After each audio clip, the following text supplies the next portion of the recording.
دوستو، یہ کہانی ہے ایک طوطے اور چڑیا کی۔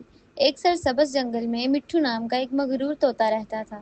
اس کے پروں کے رنگ نہایت خوبصورت تھے اور وہ جنگل کی ہر آواز کی نقل کر سکتا تھا، چاہے وہ جھینگر کی چہچہاہٹ ہو یا بہتی ندی کی سرسراہٹ۔ اسے اپنی یہ قابلیت بہت پسند تھی اور وہ اکثر اونچی اڑان بھر کر مختلف آوازیں دہراتا تھا۔ ایک دن چونچی نام کی ایک چھوٹی سی عاجز چڑیا جنگل میں آئی۔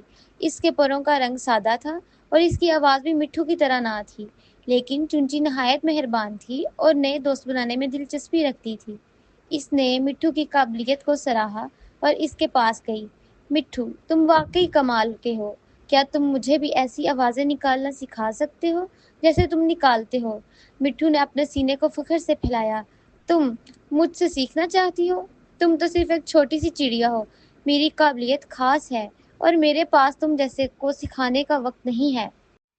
چونچی کو دکھ تو ہوا، لیکن اس نے اپنی تکلیف ظاہر نہ کی۔ وہ خاموشی سے سر ہلا کر اڑ گئی۔ چند دنوں بعد جنگل میں ایک شدید طوفان آیا۔ ہوا زور زور سے چلنے لگی اور درخت بری طرح ہلنے لگے۔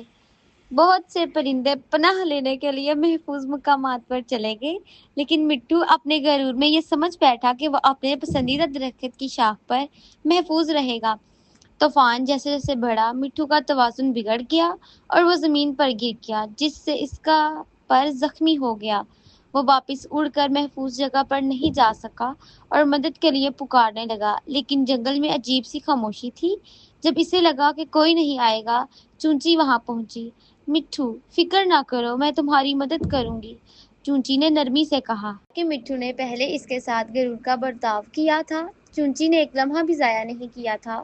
اس نے مٹھو کے لیے کھانا لایا اور اس کے ساتھ رہی جب تک اس کا پر ٹھیک نہیں ہو گیا۔ اس دوران وہ دونوں باتیں کرتے رہے اور ہنستے رہے، اور مٹھو کو احساس ہوا کہ اس نے چونچی کو اس کے ظاہر اور آواز کی بنیاد پر غلط سمجھا تھا۔ جب مٹھو کا پر ٹھیک ہو گیا، وہ دوبارہ اونچی اڑان بھرنے لگا، لیکن اس بار وہ اپنے غرور کی وجہ سے نہیں اڑ رہا تھا۔ اسے اب سمجھ آ گیا تھا کہ مہربانی اور عاجزی خوبصورت پروں یا بلند آواز سے کہیں زیادہ قیمتی ہے۔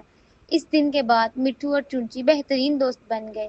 وہ دونوں مل کر اڑتے، کہانیاں سناتے اور ثابت کرتے کہ سچی دوستی ہر حد سے بہتر ہوتی ہے۔